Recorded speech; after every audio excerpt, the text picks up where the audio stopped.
know, your ass better call somebody.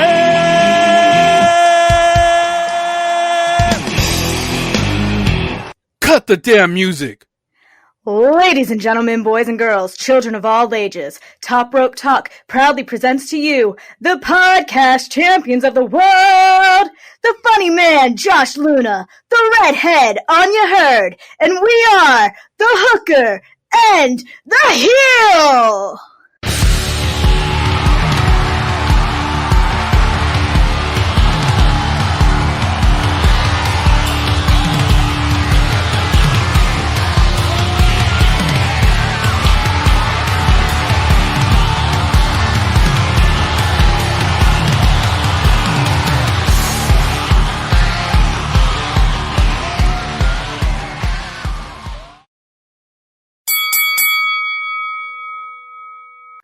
And the crowd goes wild. What is up? What is up, people? Welcome back to our latest episode here. I know we missed a week due to the holidays and whatnot, but man, it is so good to be back in the recording room with you where you are at. Anya, how are you doing? I am so spiffy right now. I am so excited to get this podcast episode recorded. We've got a lot of good things to talk about, some things happening in the wrestling world that are putting people on edge and just having people just put against each other. And I love it, but I hate it. There's just so much going on. Oh, I mean, where do we start? Well, to begin with, first of all, I'm so excited to be back. When we don't get to do this, I feel like empty, like my life has no meaning, but we're here. That's just because you're not being around me. That's true. There's a distinct lack of Anya in my life, and that's not good for anybody, apparently. No, they all need some Anya. That's just the way of the world, apparently. So apparently some of them are looking for a little too much Anya, but that's for another thing. That's for another podcast. Yeah. Man, so much has happened since we've been away. I feel like normally I don't care about these Saudi Arabia shows, but this one's looking like it's going to be kind of interesting. It really is. I'm actually, I'm not a big fan of Goldberg. I can't really stand him, but this whole play out with him and the Fiend, I think it could be a pretty good match. It's going to be fun at the very least. Goldberg is the side attraction who comes in for, these big Saudi shows because his name still draws. But did you see on SmackDown when he speared the Fiend and the Fiend got up and vanished? Yes, I did. And I was so excited because I was kind of expecting them to give Goldberg this and really make it seem like Goldberg is just that great. And they didn't. They actually kept with the Fiend's persona and kept with his style of being able to handle anything. And that it was really cool to see. Yeah, I thought they did a great job with it. Raw was okay the past couple weeks, but I feel like what was really big was TakeOver Portland. Oh, it was so good. There were so many good matches. I mean, top to bottom. Hands down, yeah. I remember even messaging you about it throughout the week when I was watching, just blown away by so many wrestlers. And we were talking, about how there aren't really very many wrestlers on the NXT roster that we don't like, that we see as untalented or anything like that. And it just goes to show that NXT is not the lesser brand here. Oh no, absolutely not. I mean, fucking Keith Lee and Dominic Dijakovic. Oh my God. That match sold me on Keith Lee. I mean, before I was he's amazing. He is, hands down. But I wasn't really feeling the hype, I guess. And that match definitely changed me completely. And even Dominic, he blew me away. They both were just so incredible. That avalanche Spanish fly from the top rope. Right. I was like, that is insane. That is just and bonkers. just seeing them both get hyped up. They both doing their Hulk up moves and fucking Dominic just standing up, like, to things like, nobody stands up to that. What are you doing? And oh man, yes, he I rolled was through giddy. Like, I was literally just watching it and just sitting there giddy like a little girl. Like, I was watching like Undertaker and Kane back in the 90s and or early 2000s and just like losing my mind. Like, what is this? This right here, that match is the exact thing that wrestling should be every single time. I was bouncing in my seat and clapping like, "Oh my god, this is insane!"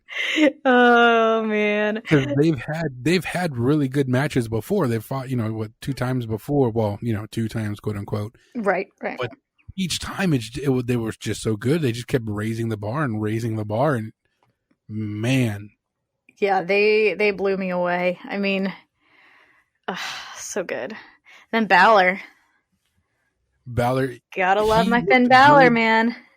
Against the sloppy Gargano. Yeah, I mean, it wasn't like the best match in the world. However, I still really loved it. I think my thing right now with Balor is no matter who he's up against, he just has that fire, that excitement, that attitude that NXT brought out of him. And I love seeing that back in him because he wasn't getting that with Raw. He wasn't doing that like style on the main roster. And now it's like, that is the wrestler that we all fell in love with when he came into WWE. And right. Well, I don't know if you've heard. So, okay. So do you remember on the WrestleMania episode, I predicted Naomi versus Bayley at WrestleMania?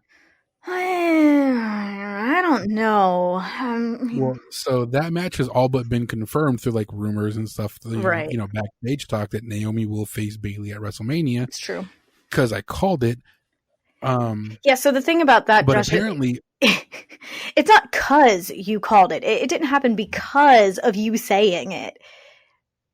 Just because it's happening doesn't. I said it, and I made it happen. You know what I mean? Like I spoke my reality, and it happened.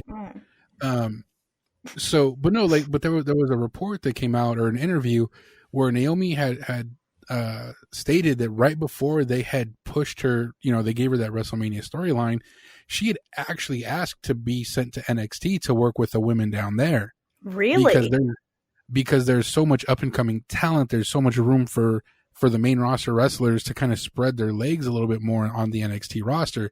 Like that's why Finn Balor's back to being the badass that he is, because he doesn't have like those weird main roster, constraints, because they have to fit in towards the, attracting general audiences and all that other bullshit they had to deal with. So it's just, everybody recognizes that NXT is the brand. Yeah, they really do. And it's really kind of exciting to see because even with Charlotte, Rhea Ripley, that is, oh man, we both talked about that, and we both said, that would be ultimately perfect and exciting. So how disrespectful would it be if they gave it to Flair at Mania? Oh man, like I mean, I guess it would be disrespectful. I'm kind of like, do it. Like, no, don't do it. Don't do it. You really think they would let her win though? Like, let Ripley win? I hope so, at man. Mania is the event. I think both Charlotte and Ric Flair would be losing. Ric Flair would probably have another heart attack and die. Sure. Well, it would also go a long way to help Charlotte Flair kind of separate herself from that whole John Cena comparison as far as like squashing talent underneath her. Yeah, I mean, I guess. And I just feel like that. I feel like that's kind of important, because I know a lot of people are like, oh, John Cena never squashed anybody, but John Cena's actually admitted to squashing people to put himself up. Exactly. And now Flair's getting that same kind of heat. And, she did it to Asuka, she did it to Banks several times. I think to kind of put a, silencer on those rumors a little bit is have her drop the title to Ripley, have it a super competitive match, but in the end have Ripley come out, even if Ripley has to be underhanded about it.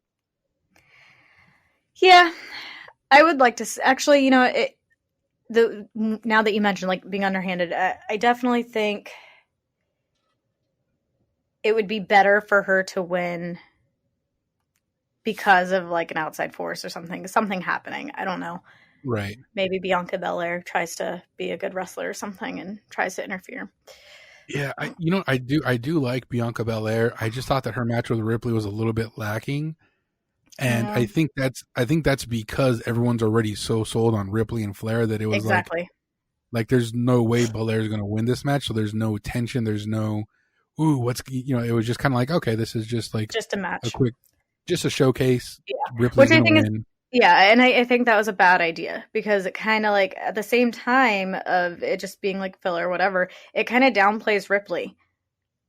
And it's like at this point, like you should be building her up and making her look, I mean, like the Keith Lee and Dominic match. Like they both looked fantastic. They looked incredible. So good. And then you have the match with Bianca and Ripley, and it was just, I mean, Ripley's talented, but it just didn't really showcase anything, I don't think. I think it also makes Belair look a little weaker too because Exactly, yeah. everyone's so obviously going, you're not going to be in the picture. Right. Because this is the picture. You're basically in the way until WrestleMania. You're a placeholder. And that it really sucks, especially because of the excitement with WrestleMania and the road to WrestleMania. It's all very exciting to see all these wrestlers get built up and get anxious and happy and excited. Happy. More so like work their asses off to really showcase their talent, but then everybody else just kind of gets pushed to the side for these next like couple months, and that part kind of sucks because it's like, yeah, there really just is so much talent. Like it's hard to fit everybody up on there. Yeah, no, I definitely agree with that. But who else was on the Broserweights took out the Undisputed Era? Yeah, that was. they did a really good job of initially making me think they wouldn't win the cup. Once they won the cup, I knew they were winning the belts. Oh yeah, that was like.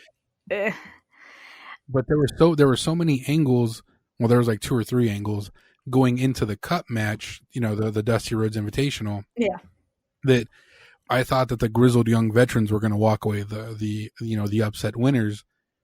And so I was genuinely surprised when the Broserweights won. And again, the moment they won, I was like, oh, these boys get the strap next because they're slowly stripping the gold off of Undisputed Era. Right. Do you think there's a reason for that? No, I don't think so. I know that Adam Cole has stated he doesn't want to move up to the quote unquote main roster. Mm-hmm. He wants to stay in NXT or potentially, based on some rumors, go to AEW. I mean, those aren't dumb moves either way, so. No, because if he goes to the main roster, he's going to get lost in the shuffle. Oh, yeah. You know, that's just going to happen. If he stays on NXT, he can, you know, even after he loses the belt, he can be in the main picture for a couple months, and then the Undisputed Era can still have a big effect on NXT without being in the main event picture. Mm-hmm. And then there's also, you know, the world is his oyster if he decides to go to AEW. Yeah, I would hate to see him go to AEW only because we're losing. I say we as if I'm part of the WWE family, guys. We're losing so much talent to the other brands and whatnot. And we've talked about it before. It's not a bad thing by any means. Right. But it does kind of suck to to see that, you know, to see like, oh, you're leaving like our home brand, like the brand I grew up with that I loved you on and where you started. Exactly, because as much as I enjoy AEW, I don't watch AEW as regularly as I watch NXT or Raw or SmackDown. You know exactly. What I mean? Mm-hmm. Like, I love MLW, but I don't watch it as regularly as WWE because, again, that's the one I grew up on. That was the only option for so long. Right. So not only that, like, I just feel like WWE, because of their tenure, they have a better handle on really, like, they have a good way of pulling you in and then letting you go ever so softly and then pulling you back in and then dropping the ball again. So Yeah, no, I agree with that 100%. I hope he doesn't go to AEW, but whatever he decides to do, I mean, Adam Cole is just phenomenal right now. And speaking of, the match he had with Ciampa was really good. I thought it was a good match. I just didn't care for the ending. I also, okay, let me rephrase that. I didn't care for how invincible they made Ciampa look at the end, where he withstood the last call. He withstood Panama Sunset or Sunrise.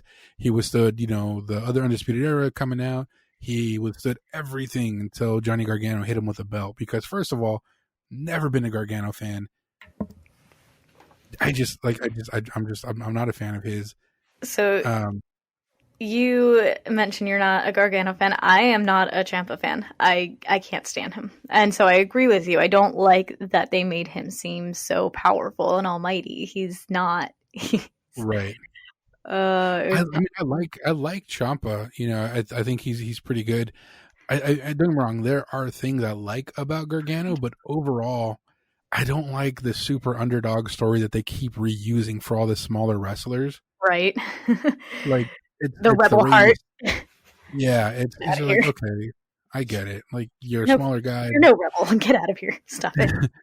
Like, I was so mad when he kept getting all those title matches, and I'm like, dude, you have way more main match losses than wins. How are you getting your 5th match for a belt in a row? This is absurd. It's like only Roddy Piper's allowed to do that. Get out of here. Yeah. So, and then when Gargano came out and hit Ciampa with a belt, I was like, I don't care. I honestly got tired of their rivalry when it was in full swing. I don't care to rehash it. Josh, we actually agree on something here. Holy shit, guys. Like, this is incredible. This is a history-making moment. Just revel in it. Revel in it. It's nice to see you thinking logically for once. That's a beautiful sign. Well, the thing is, out there, like, that's. You see, Josh. Also, let me just stop you right there. Thinking logically is my segue. You, on the other hand, like to live in dreamland where you are amazing and you know all. And just gonna let you down easy here. Yeah, I see how you think, but you think wrong is the problem.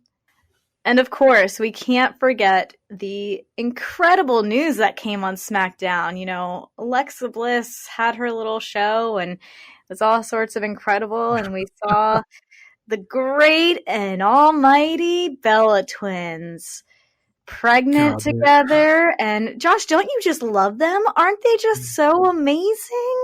They are so charismatic on the microphone. Like, I could just listen to them talk forever. That's what we need to do. It should be Bella Twins talk forever for our logo. That's it. Just Bella Twins. Oh my god, that'd be terrible. That'd be the worst thing in the world. So it was speculated before it became announced officially. The Bella Twins are being entered into the Hall of Fame this year. Yep. Which I specifically really think that is a slight to the Hall of Fame period, to all of the Hall of Famers that have worked their asses off for years and years and years to get into it, and then all of the other wrestlers that have worked their ass off for years and years and years that haven't been inducted yet. It's kind of it's been like this for as long as I can remember. Like, you don't get inducted into the Hall of Fame, like, for at least a couple years after you retire. Oh yeah. Yeah, it's way too soon.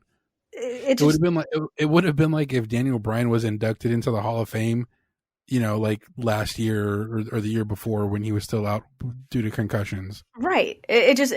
People like The Undertaker haven't been inducted. He still comes around every once in a while, but the fact that the Hart Foundation just last year inducted, and they haven't been wrestling for frickin' forever. Like, they would have deserved it way sooner. And you have a lot of other female wrestlers too. And 2/3 of the Hart Foundation are dead. Exactly. And have been dead for forever. Yeah. Like, it's ridiculous to see that. I feel like it's just such a disrespect to everybody else that has been in the industry. And don't get me wrong, they deserve it. They do, but not right now. Yeah, no, I agree with you 100%. And then just to see them, like, just to see the way they still can't talk on the microphone, and watching them just try to carry a conversation with Alexa was almost painful. I was literally happy when Daniel Bryan's music hit, not because I wanted to see husband embrace wife, but because that meant that the Bella twins would stop talking. Right. I actually didn't even watch it, honestly. I was like, I'm not doing this to myself. No. I have more respect for myself than that. I don't know what that's like, so yeah, we know. That's okay. I'm still your friend sometimes. When we're recording. Yeah, that's about it. So, but yeah, so last episode, we said that we were going to do a special tag team episode. Yeah, so, I thought, Josh, why don't we go with this totally original concept? It has never been done before. Ever. We're going to talk about never, ever. We're going to talk about ever. We're going to talk about tag team champions throughout the history of wrestling. And then we're going to think about what if they were turning against each other. And tag teams never turn against each other. No, I know. It's a completely new concept. Nobody's ever done this before. So I thought we should be the ones to start it. Top Rope Talk right here tonight, live. Well, I mean, live for us, but when they hear it, it'll be like tomorrow and later during the week. It's okay. They can pretend Top it's live. Talk, pre-recorded. So I want to preface this really quick, though. When we're talking about these tag teams, we each chose a couple different tag teams that we wanted to discuss. We did not decide on these based on our favorites or based on anything in particular. We just decided to pick a couple older tag teams, a couple newer ones, and just think about like those that haven't actually fought each other. They're like they may have like once or twice, but like there was never like an actual like full on feud against each other kind of thing. So that's where we're coming at with this concept idea. That is correct. Yeah. You sounded like you wanted to say something, so. No, not at all. So the first team we're going to talk about today is, of course, the New Age Outlaws! Hence, you didn't know? You didn't know? Better call somebody! Oh, man. So on one side of the discussion, we have the Road Dogg, Jesse James, and on the other end we have the Badass, Billy Gunn. All right, Anya, this is one of the teams. This is like the first team you picked, hands down.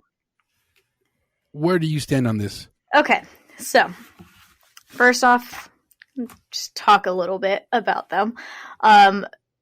New Age Outlaws quickly became one of my favorite tag teams growing up.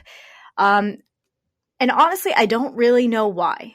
I think it was mainly the fact that as a little girl, I'm not going to lie, I thought Road Dogg was incredibly attractive.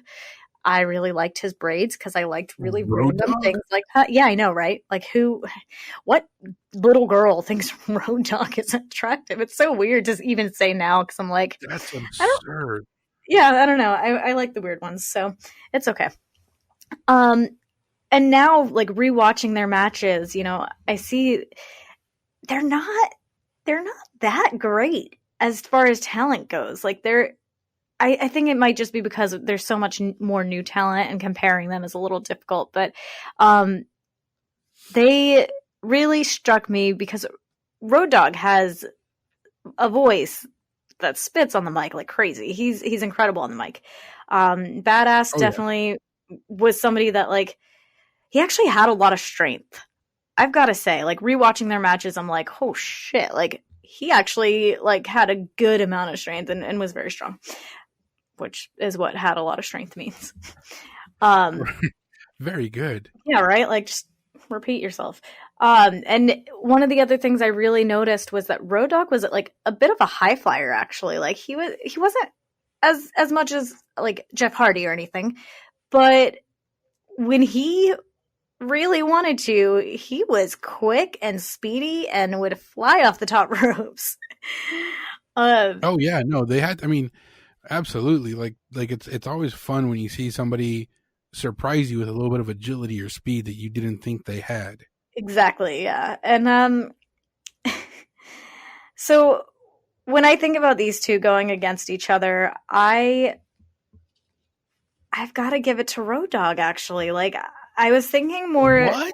Yeah, I was at first I was thinking Badass Billy Gunn, and I really kind of hated saying it, but at the same time, because he does have that strength, and I would say more so than Road Dogg does.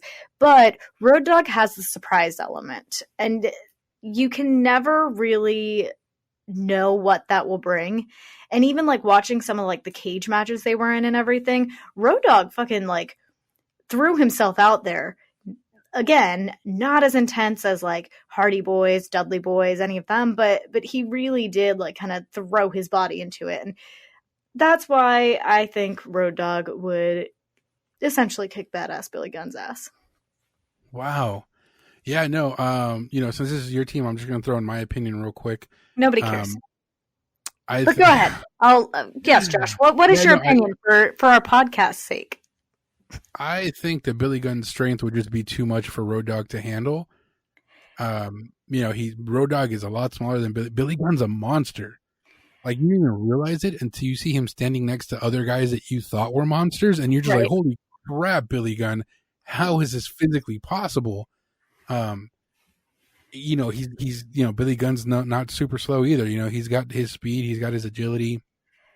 I think if these two were to go, don't get me wrong, Road Dogg definitely better on the mic. He wins the charisma, hands down. But in a match, I think Billy Gunn's power is just a little bit more than what Road Dogg can bring to the table. I think Billy Gunn's power is in that stupid little black choker that he would always wear. And as soon as that comes off, he's done. And plus, I'm sorry, the Fame-Asser can do nothing standing up to the shake, rattle, and roll. The shake, rattle, and roll is beautiful. I will give you that. But Billy Gunn developed some powerful slams along his career after the New Age Outlaws kind of went their separate ways. Yeah, but Road Dogg would still kick his ass. You're wrong. So, have you seen Road Dogg's drop kicks, by the way? Not in a while. When he was in the prime, he was fucking flawless at drop kicks. Like, I was sitting there like rewatching these, like, oh shit, okay. So, yeah, Road Dogg's got this. Anyways, I'm sure his drop kicks now would still be better than mine. Yeah, I mean, I'd let him drop kick me into bed. Oh, wow. Is this before or after he takes out his fake teeth? I guess I should preface that with like the Road Dogg from like the 90s. Okay, so prime Road Dogg. Prime. Okay, so the next team we have on our list is the Rockers. Oh, that's a good one. Your choice, actually, it's a good one. I still remember how shook I was when Shawn Michaels super kicked Marty Jannetty through the glass of Brutus the Barber Beefcase's window. Yep. I was shook. I was like, yeah, they're upset at each other. They've got some friction, but they're the Rockers, man. They're best friends. They're gonna make up and they're gonna keep kicking ass in their brightly colored outfits with their streamers. And then Shawn Michaels super kicked it all to hell. When I first picked the Rockers, I was mostly thinking back on nostalgia, and I was like, Marty Jannetty was pretty solid. And I thought this would be a more difficult decision to make. I really just thinking back, on nostalgia, I'm like, yeah, they're pretty even. I think Marty Jannetty had like the power and a little bit more like technique than Michaels. Going back, I was very wrong. Jannetty was sloppy. Yeah, he was strong, but they're all kind of strong. That's what they do. They, you become powerful to lift grown ass men.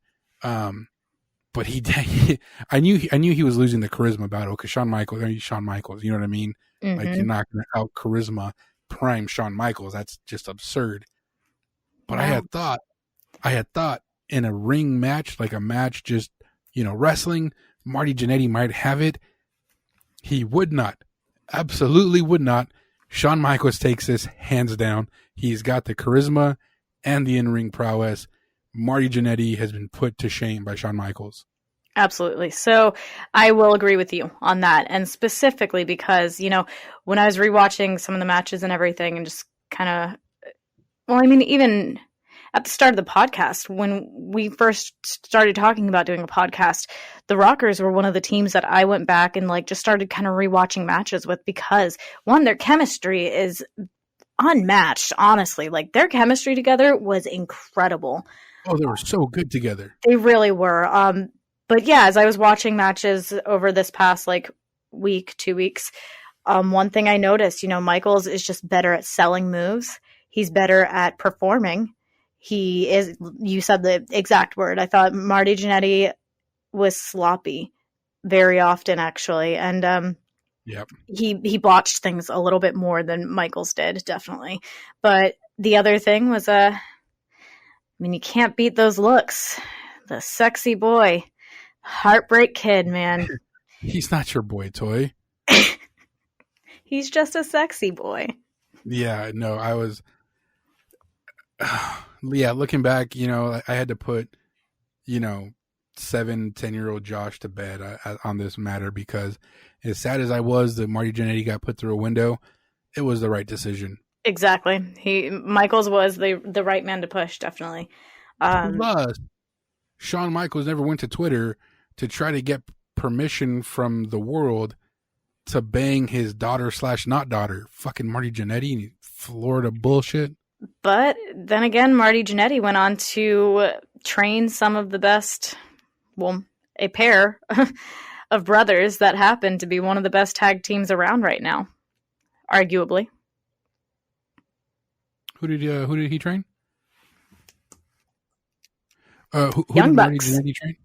Oh, did he train the Young Bucks? He trained the Young Bucks. I did not know that he trained them. Well, again, just because you're a really good coach doesn't mean you're a really good, performer. It's true. It's true. He definitely did a lot better with them than he did. I can't say that. I can't even say that, actually. He was incredible with Shawn Michaels, but he definitely... With Shawn Michaels, yeah. With Shawn Michaels, they were just so good together. But the moment you took Shawn Michaels away from him, he floundered. He wasn't able to become a complete performer on his own. Exactly. So, speaking of floundering, this next tag team, I get very bittersweet about. And why is that? Well, you see, the Outsiders, Kevin Nash, Scott Hall, Razor Ramon. I love Razor Ramon. I really do. And just seeing how he kind of just floundered away makes me very sad. Both of those big boys were plagued with injuries. Yeah. That tanked their careers. That's not the only thing that tanked his Scott Hall's career. Well, that's true. I'll get into that.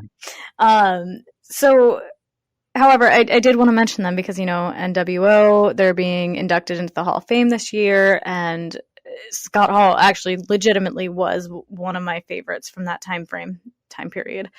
And when I was looking at this match, this matchup, I thought it'd be an easy matchup. Kevin Nash is freaking giant. But then as I was watching it, and I was kind of keeping an eye on both of them and seeing their styles and everything, this is not just bias. I would say Hall would absolutely win. They're both very sizable men. Nash is 6'10", and then Scott Hall is 6'7", which when you're looking at him in the ring, it does not look like he's that big. But actually, he's kind of, I'm 5 foot. I'd be terrified to look up to him. And just going over their move sets, and they're both super quick in the ring. They really are. I think Hall, with his attitude, his brawler style, specifically his follow away spin, and then the diving bulldog he does. So his good. follow away spin, it is literally perfect, and every single time I get goosebumps watching it. I would love to see him do that to Nash. And back in their prime, he definitely could have. Oh yeah, absolutely. He was bulky, like he fucking had muscles like crazy, and just so like gorgeous. God, I like it sucked. I went to watch. Okay, so I was watching one of some of the older some of the newer matches. Actually, like some, I say newer, but obviously they haven't been wrestling for years now. But it was one with was it the Dudley Boys? Their new name, 3D. It was right. TNA match or an Impact match, one of those. And it was them versus Kevin Nash and Scott Hall, and just seeing Kevin Nash and Scott Hall slowly like kind of hobble to the ring and just walking so slow because they're so old.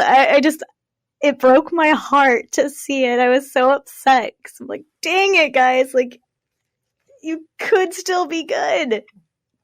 You could still have it.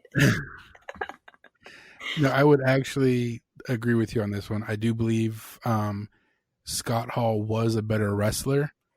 I think he was better on the mic than Nash. Oh, yeah. Diesel, Big Daddy Cool, whatever you want to call him. Except for that accent. Yeah. Hey, Chica. Chico!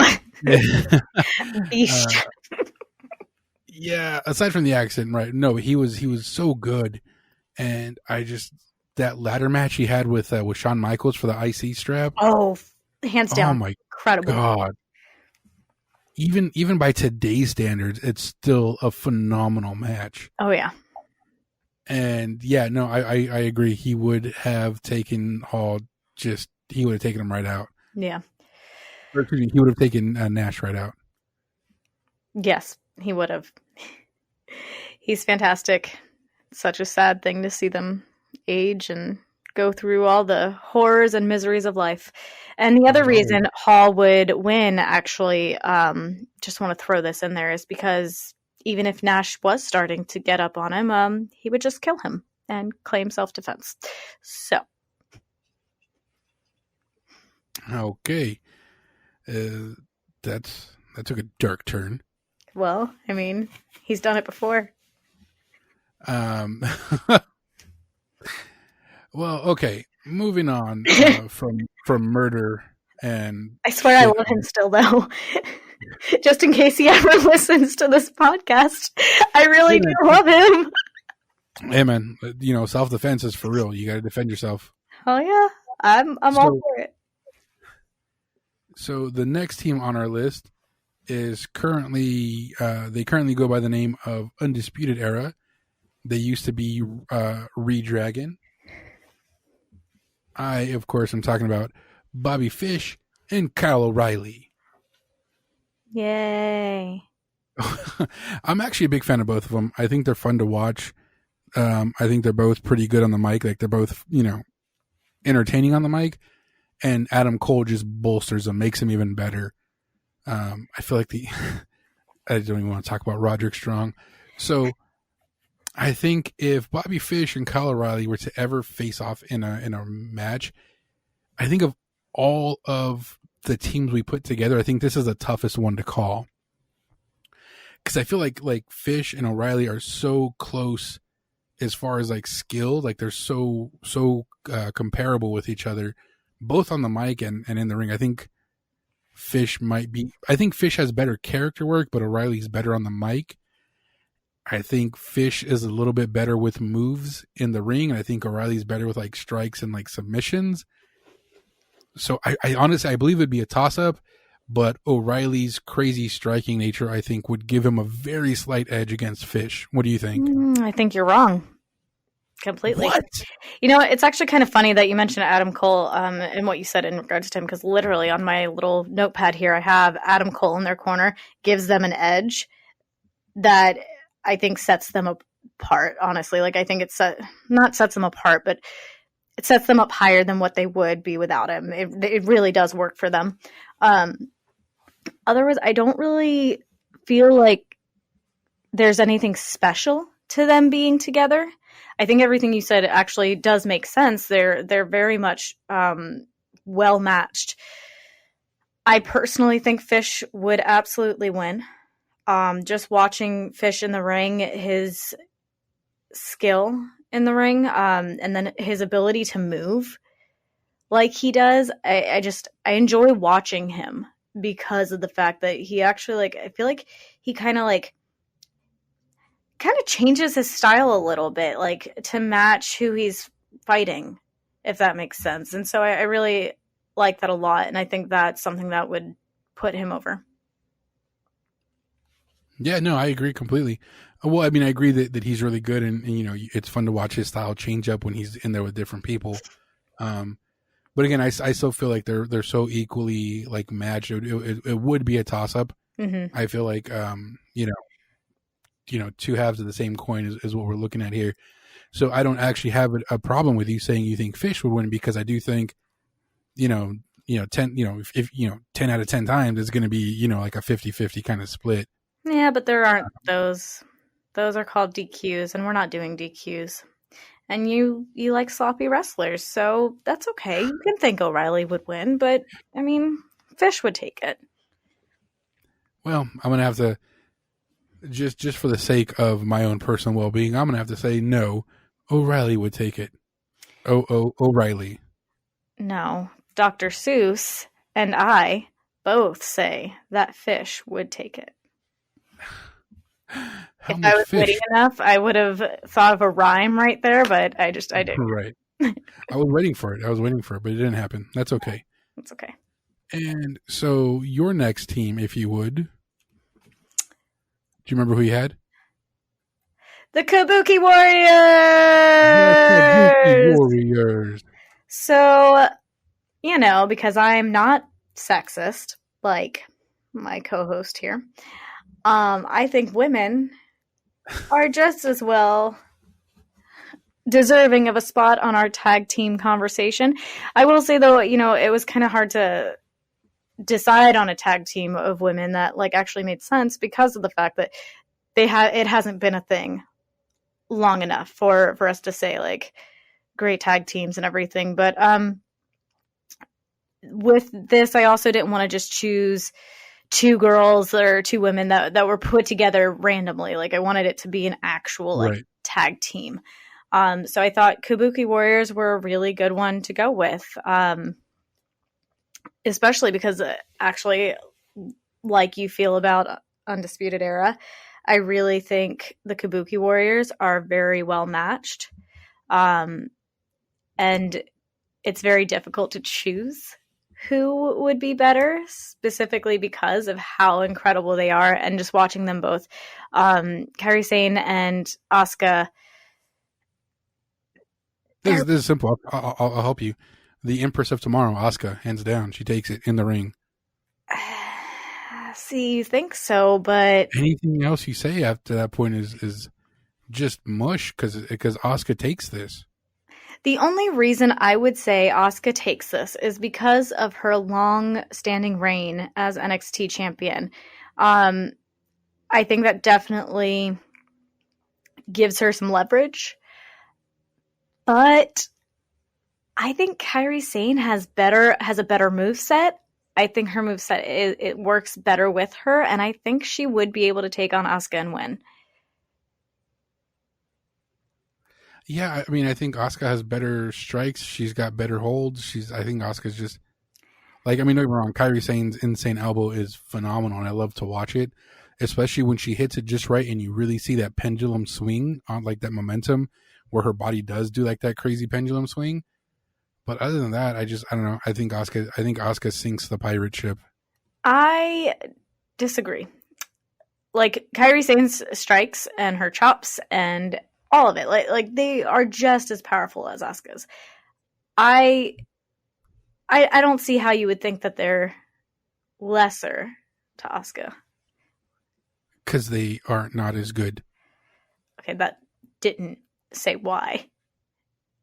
Well, yeah, because the quality of them. Oh my god! Here we go. The quality of Asuka. God damn it! Do you understand the words that are coming out of my mouth? I think Asuka's she's I think you stiffer need with to the shut up now. strike. Just So moving on to the next team. you're doing this, and you need to be doing this. Like that's funny to us, but our audience doesn't know what you just did. Yeah, but wrestling fans will understand and get it. They'll get the reference. We'll see. Look, I'm going to double foot stomp you into the next universe. So, if you understood the reference, comment on any medium that you're following us on. Hopefully, we get some comments.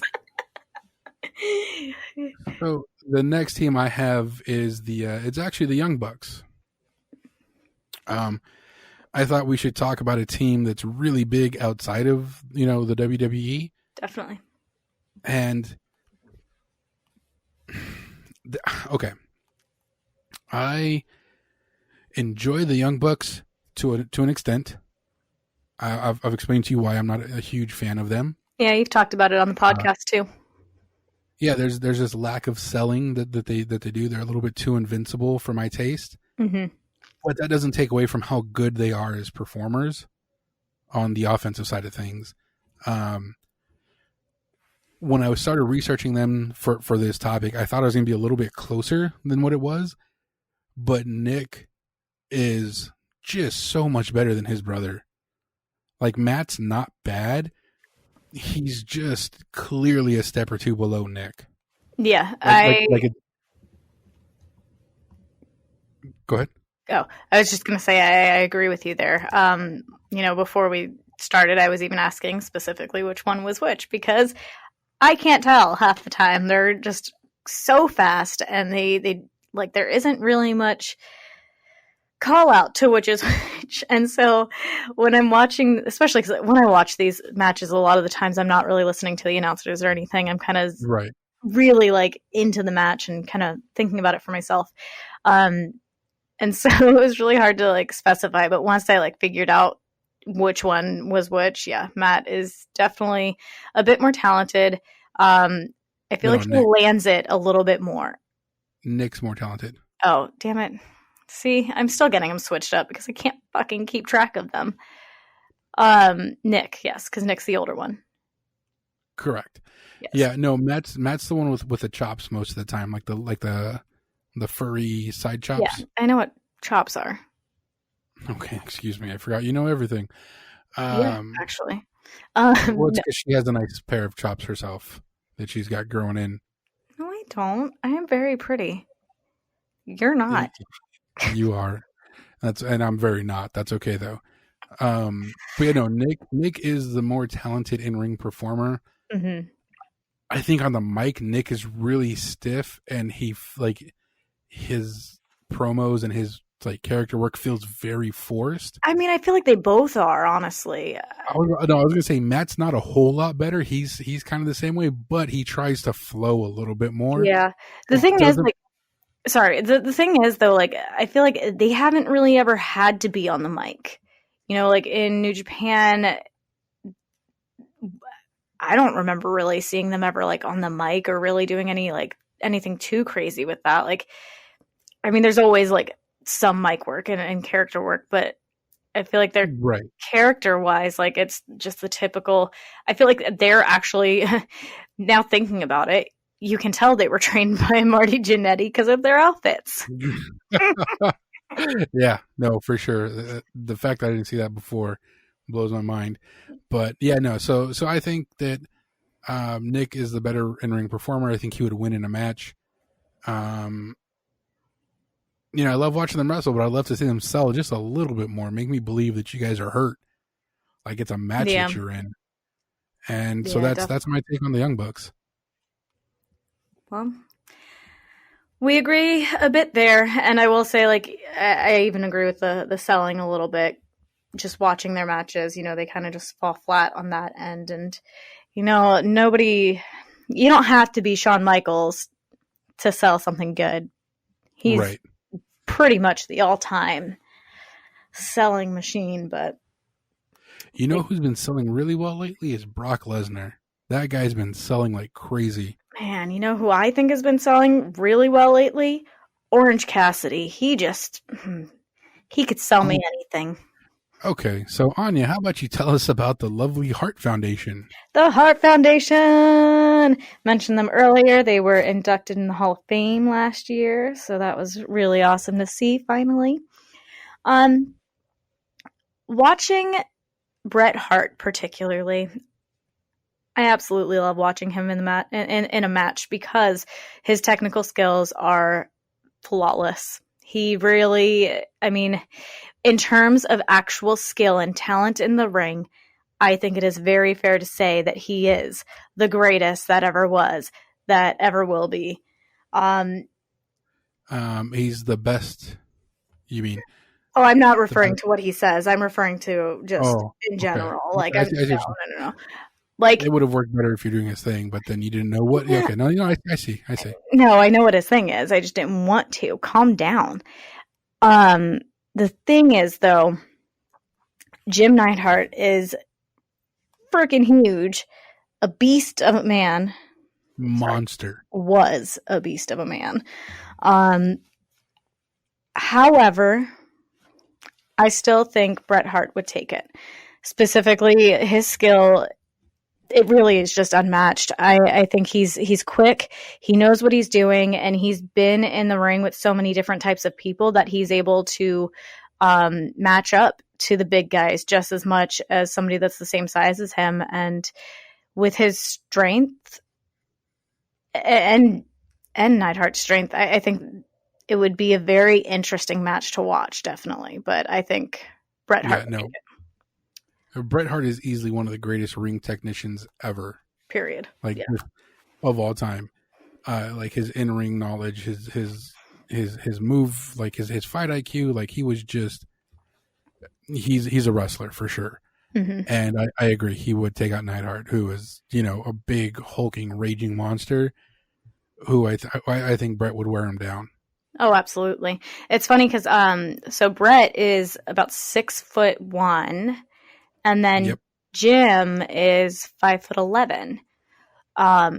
Jim has about 50 pounds on him had about 50 pounds on him in their prime. So he's not that much bigger, but you are right. I think he would wear him down, and Bret would just be a little bit too quick for him. Oh yeah, absolutely. He'd wrap up that knee. Beautiful sharpshooter. Ugh. Best sharpshooter in the game. Hands down. Nobody can match it. Okay, and my last team that I picked for tonight should be no surprise to anybody who's listened to us at all. Edge and Christian. I was holding for the applause. I was waiting for somebody to be like, yeah, that's right, Edge and Christian, fuck yeah. Yeah, these guys... I just... They How helped, typical. They really, could have surprised the team, but... They really helped revitalize the tag team division. The crazy matches they had with the Hardys, the Dudley Boys, together with the Hardys and the Dudley Boys. The different, the Gangrel brood that Edge and Christian went through. Edge and Christian with the poses. They just went through, like, they were so good. They were so good.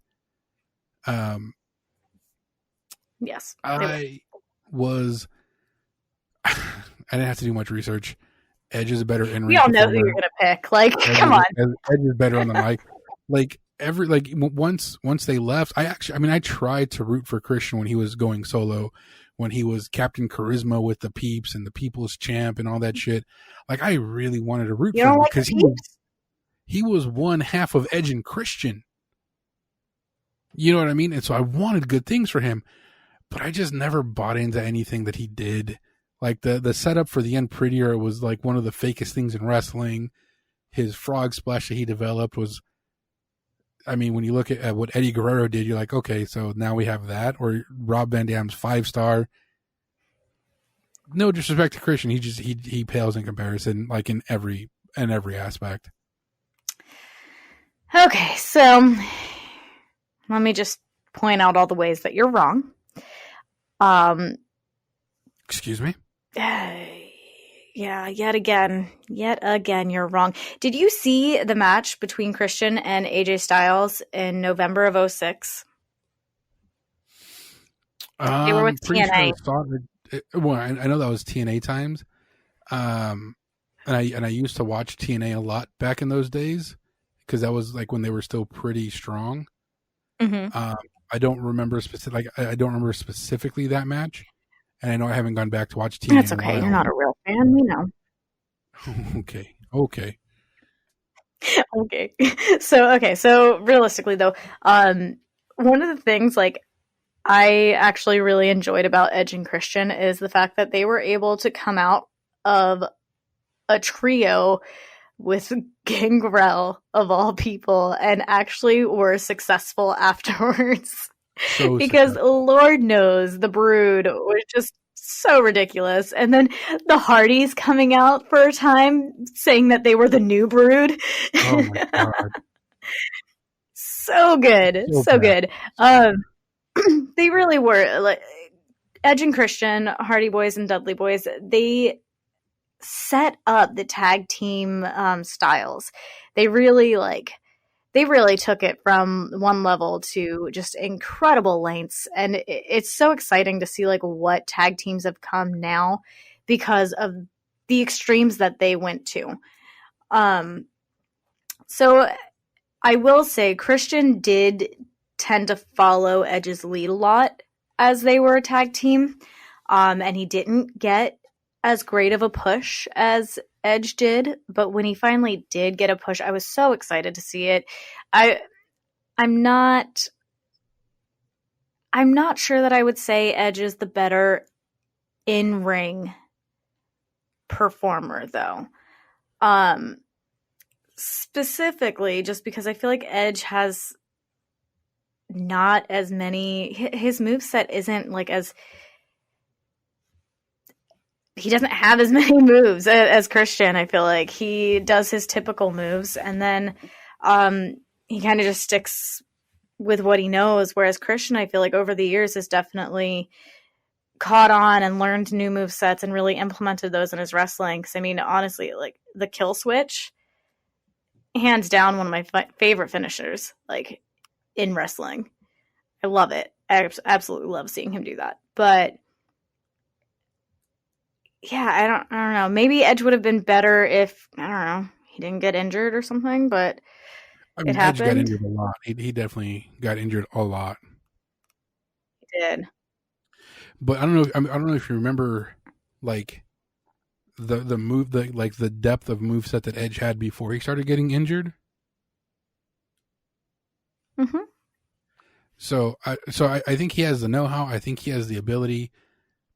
And obviously it could be that I'm biased towards Edge, but I just think he's the better performer. Yeah, well, I mean, a lot of people think I'm the better performer of this podcast, and they're right. But Who would think wrong. that? So, Oh, Anya. oh gosh, you just sit over there in Phoenix. It's okay. Melt in this recording closet. It's so hot in here. Well, yeah. All right, guys. See, I'm in this nice, cozy little office, just hanging out, living the dream. Well, hey, not everyone gets to be Anya Hurd. You know what I mean? You know, some of us have to be Josh. It happens. Guys, that's our take on just a couple of tag teams. If you follow us and if you're into commenting and interacting with us, let us know some of the tag teams you would like to see, like in a dream match. Like what tag team would you like to put up against each other, and who you think's the better one. We're always down to get responses in comments from people. And definitely feel free to let us know who you think is right more often, because we know it's me. And definitely tell us your opinions on what we've talked about today. You know, the NXT Portland event, the Hall of Fame. Let us know all of the things that you think so that we can interact with you more, because that's what we'd like to do. And join us next week when we do a deep dive. We're going to do our first deep dive on a wrestler. We haven't quite figured out who, but that's okay. we're just letting you know it's going to be a wrestler deep dive. We're just going to talk about, this person's history, their contribution to wrestling, where they're at now, what they've done, just kind of deep dive on a wrestler. Exactly. And one of the things we're implementing, we have been for the last 2 weeks now, it's on our Instagram. So if you don't follow us, be sure to check it out at Top Rope Talk Podcast for Instagram. We've been doing Where Are They Wednesdays, where we take a look at a wrestler in their peak and where they are now, kind of give a quick excerpt about like what they've done with wrestling. So this deep dive will definitely be a more in-depth version of that, obviously. And let us know who you would like to see us do these deep dives on, because we'll have plenty coming out, and we definitely want to give you as much information as you'd like on wrestlers and where they're at. Who do you want to see us get our hands into? Who do you want to see us delve into? Just root around and make ourselves comfortable. You know what I mean? Well, I'm sure a lot of the guys would probably say they want to get their hands into Alexa Bliss, so... I mean, they're not wrong, but like, make sure they're you have consent. Consent always, guys. Always, please consent. With that, like she said, follow us on Instagram, find us on Facebook, we're on Twitter, Podbean, Google Play, YouTube, and as always, guys, talk forever.